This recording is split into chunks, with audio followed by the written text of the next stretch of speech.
আমরা প্রত্যেকেই গণতান্ত্রিক ভারতবর্ষের মানুষ, তাই তো? ভারতবর্ষের এই গণতান্ত্রিকতা মানুষকে রাজনৈতিক দল তৈরি করার স্বাধীনতা দিয়েছে, মানুষকে বিভিন্ন সংগঠন তৈরি করার স্বাধীনতা দিয়েছে। আমাদের সংঘ গঠন করার স্বাধীনতা আছে, সমবায় সমিতি গঠন করার স্বাধীনতা আছে, আমাদের এক জায়গা থেকে অন্য জায়গায় যাওয়ার স্বাধীনতা আছে, আমাদের স্বাধীনতা আছে সমস্ত স্থানে বসবাস করার। আমাদের জীবনের স্বাধীনতা থেকে সমস্ত স্বাধীনতা কিন্তু রয়েছে। তাই এই ভারতবর্ষে স্বার্থ গোষ্ঠী এবং রাজনৈতিক যে সংগঠন সেগুলো কিন্তু কম নেই। আমরা স্বার্থ গোষ্ঠী বলতে কি বোঝাই? যে নির্দিষ্ট কোনো গোষ্ঠী কোনো নির্দিষ্ট স্বার্থের জন্য কিছু কাজ করে, অর্থাৎ আরও একটু ভালো করে বললে এটা বলতেই হয়, এটি এমন এক প্রকার গোষ্ঠী যারা সমজাতীয় স্বার্থ ও মনোভাবের দ্বারা প্রভাবিত হয়। এই গোষ্ঠী প্রত্যক্ষ এবং পরোক্ষ মাধ্যমে সরকারি নীতি এবং সিদ্ধান্তকে নিজেদের স্বার্থের অনুকূলে নিয়ে আসে এবং সরকারের উপর নানা প্রকারের চাপ সৃষ্টি করে নিজেদের স্বার্থ সাধনই হলো এই গোষ্ঠীর মুখ্য উদ্দেশ্য। অর্থাৎ আজকের যে আলোচনার বিষয় স্বার্থ গোষ্ঠী, এই স্বার্থ গোষ্ঠী, এই গোষ্ঠীগুলো কি করে থাকে? এই গোষ্ঠীগুলো নিজেদের স্বার্থের জন্য, নিজেদের স্বার্থকে প্রভাবিত করার জন্য, নিজেদের স্বার্থকে পূরণ করার জন্য সরকারের উপরে কি করে? চাপ সৃষ্টি করে। কিভাবে আমরা দেখেছি, যদি আমরা উদাহরণ দিয়ে থাকি, বিভিন্ন শ্রমিক সংগঠন, বিভিন্ন কৃষক সংগঠন, বিভিন্ন ধর্মীয় সংগঠন, এই সংগঠনগুলো কি করে? আমাদের ফসলের ন্যায্য দাবি, ফসলের ন্যায্য দাম দিতে হবে, শ্রমিকের ন্যায্য মজুরি দিতে হবে, এই যে দাবি, এই দাবিগুলো কিন্তু একটা নির্দিষ্ট গোষ্ঠীর, অর্থাৎ শ্রমিক শ্রেণী কিংবা কৃষক শ্রেণীর নির্দিষ্ট গোষ্ঠীর কিন্তু স্বার্থের জন্য এটা করা হয়ে থাকে। সেটা পরোক্ষ মাধ্যমে হতে পারে এবং প্রত্যক্ষভাবে কিন্তু এটা হতে পারে। সরকারি নীতিকে, সিদ্ধান্তকে আমরা কিন্তু সেটাকে প্রভাবিত করে থাকি। প্রত্যক্ষভাবে কীরকম করে থাকি? একেবারে আমরা আন্দোলনের মধ্য দিয়ে সরাসরি প্রত্যক্ষভাবে কোনো বিল, কোনো আইনকে প্রতিরোধ করে দিতে পারি, কিংবা পরোক্ষভাবে কিভাবে আমরা সরাসরি কোনো ধর্মঘট, কোনো রকম এগুলো ছাড়াও কিন্তু আমরা কিন্তু ভোটের মধ্য দিয়ে আমরা কিন্তু পরে ভোট দেব, এ কথা মাথায় রাখতে হবে। তাই যখন পার্লামেন্টে যখন কোনো আইন প্রণীত হবে তখন কিন্তু এদের কথা মাথায় রেখে কিন্তু আইন প্রণয়ন করতে হয়। অর্থাৎ এরাও কিন্তু ভোটে অনেকটাই প্রভাব বিস্তার করে থাকে। হাই, মাইসেলফ আশিস কর, পলিটিক্যাল একাডেমি ইউটিউব চ্যানেলে সবাইকে স্বাগত জানাচ্ছি। এখনও পর্যন্ত যদি চ্যানেলটিকে সাবস্ক্রাইব না করে থাকো অবশ্যই সাবস্ক্রাইব করে ফেলো, কারণ এখানে রাষ্ট্রবিজ্ঞানের প্রত্যেকটা পার্ট ধরে ধরে এখানে আলোচনা করা হয় এবং তোমাদেরকে বোঝার সাহায্য করে তোলা হয়। আরেকটি কথা তোমরা জানো, এসএলএসটির জন্য কিন্তু আমরা আমাদের পলিটিক্যাল একাডেমি থেকে পশ্চিমবঙ্গের জন্য বিশেষ করে তৈরি করেছি এসএলএসটির ব্যাচ। পেইড ব্যাচে যদি ভর্তি হতে চাও আমাদের স্ক্রিনে দেওয়া নাম্বারে অবশ্যই যোগাযোগ করতে পারবে। তাহলে আর দেরি কিসের? অবশ্যই ফোন করো 8620063339, সরাসরি তোমরা আমাকে পাবে। আমরা এই চাপ সৃষ্টিকারী গোষ্ঠী কথাটা কবে থেকে মূলত প্রচলিত হয়, কবে থেকে শুনতে পাই, কে কোন বইতে, এটা আমরা একটু দেখব। 1908 সালে সর্বপ্রথম আর্থার বেন্টলে, তোমরা নামটা খুব গুরুত্বপূর্ণ, পলিটিক্যাল থিওরিতে পড়েছো, Arthur বেন্টলে the process of government, এই গ্রন্থটি কিন্তু সর্বপ্রথম এই গ্রন্থে চাপ সৃষ্টিকারী গোষ্ঠীর সম্পর্কে সুসংবদ্ধ একটা আলোচনা লক্ষ্য করতে পারা যায়। ঠিক তারপরে অধিক মাত্রায় আলোচনা কখন শুরু হয়? অধিক মাত্রা আলোচনা শুরু হয় দ্বিতীয় বিশ্বযুদ্ধের পরবর্তীকালে। মূলত সর্বপ্রথম 1908 সালে দ্য প্রসেস অফ গভর্নমেন্ট নামক যে গ্রন্থটা লিখেছিল আর্থার বেন্টলে, সেই গ্রন্থে এই চাপ সৃষ্টিকারী গোষ্ঠী সম্পর্কে সর্বপ্রথম সুস্পষ্টভাবে এই কথাগুলি বা তাদের আলোচনা আমরা লক্ষ্য করতে পারি। এছাড়াও এই আমাদের স্বার্থ গোষ্ঠী সম্পর্কে আলোচনা করেছেন ডেভিড ট্রুম্যান, আলোচনা করেছেন আর লাথাম, ভিও কি, এইচ জিগলার প্রভৃতি রাষ্ট্রবিজ্ঞানীগণ, প্রভৃতি তাত্ত্বিকগণ কিন্তু আলোচনা করেছে। ভারতের বিভিন্ন স্বার্থ গোষ্ঠীগুলো এবং রাজনৈতিক দলগুলো কি কি আছে সেগুলো আমরা একটু দেখে নেব। ভারতের বিভিন্ন রাজনৈতিক দলগুলো নিয়ে আমরা কিন্তু আগে আলোচনা করেছি। এখন মূলত আমি আলোচনা করব বিভিন্ন স্বার্থ গোষ্ঠীগুলো ভারতবর্ষে কি কি রয়েছে এবং তাদেরকে কত ভাগে আমরা ভাগ করতে পারি এবং সেই ভাগ অনুযায়ী কোন কোন স্বার্থ গোষ্ঠীগুলো রয়েছে। এগুলো কিন্তু তোমাদের এসএলএসটির জন্য খুবই খুবই গুরুত্বপূর্ণ। এগুলো উদাহরণ হিসাবে কিন্তু অনেক ক্ষেত্রে তোমাদেরকে এগুলো পড়ে থাকে। লক্ষ্য করো, প্রথমে বলছে অরাজনৈতিক স্বার্থ গোষ্ঠী। প্রথমটা কি বলছে? অরাজনৈতিক স্বার্থ গোষ্ঠী। অরাজনৈতিক স্বার্থ গোষ্ঠীর মধ্যে কি কি রয়েছে?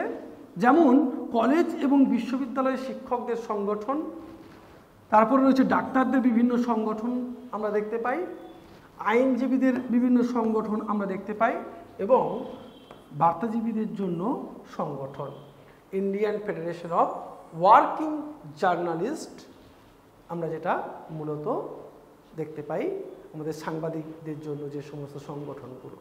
অর্থাৎ এরা হচ্ছে অরাজনৈতিক, এরা সরাসরি রাজনীতির সাথে যুক্ত নয়, এরা হচ্ছে অরাজনৈতিক সংগঠন। পরবর্তী বলছে ধর্মীয় স্বার্থ গোষ্ঠী। এই বিভাজনগুলো আমরা যদি দেখি, তারপরে বলছে ধর্মীয় স্বার্থ গোষ্ঠী। এই ধর্মীয় স্বার্থ গোষ্ঠীগুলো কোনগুলো?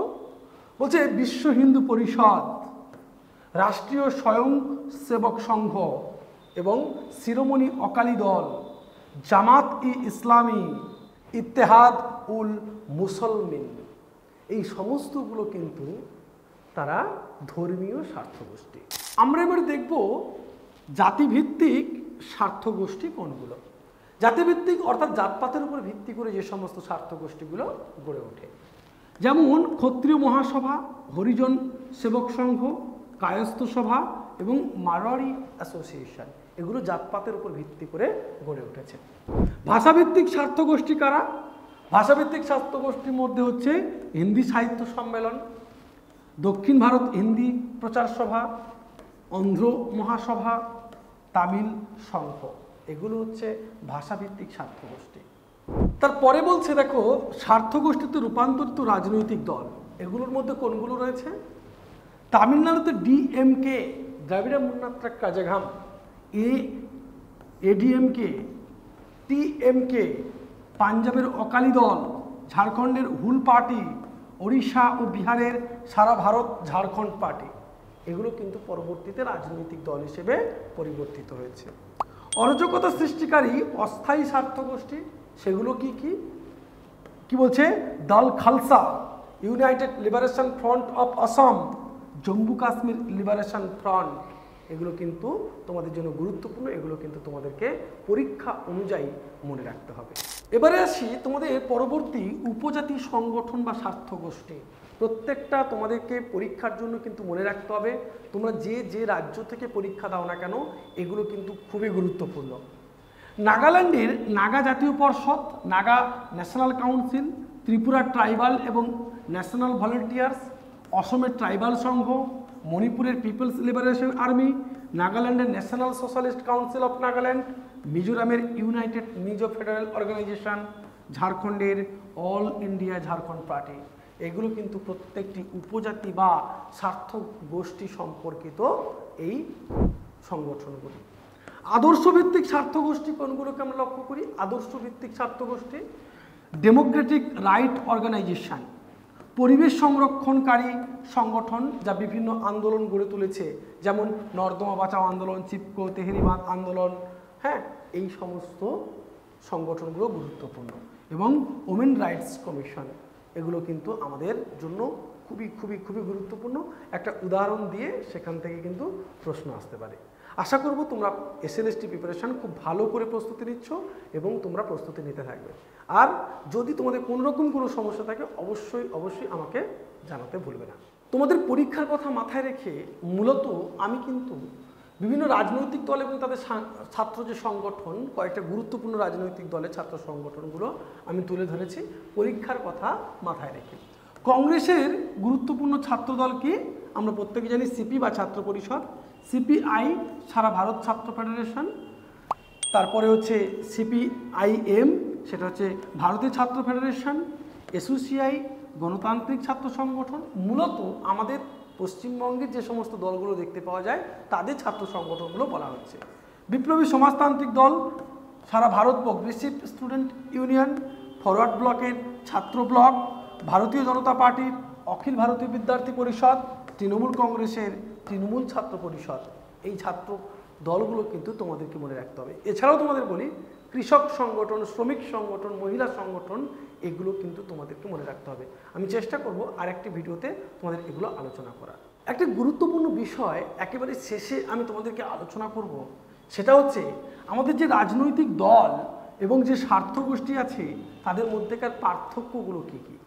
এটা কিন্তু পরীক্ষায় বারবার করে এসে থাকে। এই পার্থক্যগুলো কি কি দেখো, লক্ষ্য করো। রাজনৈতিক দল সরাসরি নির্বাচনে অংশগ্রহণ করে। রাজনৈতিক দল কি করে? সরাসরি নির্বাচনে অংশগ্রহণ করে, কিন্তু স্বার্থগোষ্ঠীরা কখনো সরাসরি নির্বাচনে অংশগ্রহণ করে না। একটা রাজনৈতিক দল তাদের নির্দিষ্ট লক্ষ্য থাকে, নির্দিষ্ট উদ্দেশ্য থাকে, এদেরও নির্দিষ্ট লক্ষ্য থাকে, এদেরও নির্দিষ্ট উদ্দেশ্য থাকে, কিন্তু সরাসরি রাজনীতিতে অংশগ্রহণ করে কারা? রাজনৈতিক দলেরা। কিন্তু কোনো স্বার্থগোষ্ঠী সরাসরি রাজনৈতিক দলে অংশগ্রহণ করে না, কিন্তু প্রত্যক্ষভাবে রাজনীতিতে অংশগ্রহণ করে থাকে।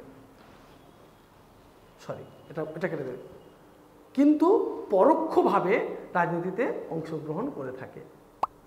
তারপরে দেখো বলছে রাজনৈতিক দলের উদ্দেশ্য হলো রাজনৈতিক ক্ষমতা দখল করা। একদম কারেক্ট। রাজনৈতিক দলের উদ্দেশ্য কি হবে? রাজনৈতিক ক্ষমতাকে দখল করবে, রাজনৈতিক সিংহাসনে বসবে, তাই তো? কিন্তু স্বার্থগোষ্ঠীর উদ্দেশ্য হলো রাজনৈতিক ক্ষমতা দখল করা নয়, স্বার্থগোষ্ঠীর স্বার্থ পূরণ করা। এদের লক্ষ্য, এদের উদ্দেশ্য হচ্ছে কি? নিজের গোষ্ঠীর স্বার্থকে রক্ষা করা, নিজের জাতির স্বার্থকে রক্ষা করা, নিজের ধর্মের স্বার্থকে রক্ষা করা, নিজের ভাষাভাষী যে সমস্ত গোষ্ঠী রয়েছে তাদের স্বার্থ রক্ষা করা, নিজেদের যে গোষ্ঠী সেই গোষ্ঠীর স্বার্থকে এরা মূলত রক্ষা করতে চায়, এটাই তো। কিন্তু রাজনৈতিক দলের মূল লক্ষ্য হচ্ছে রাজনৈতিক ক্ষমতাকে অ্যাকোয়ার করবে, রাজনৈতিক ক্ষমতাকে সে দখল করতে চায়।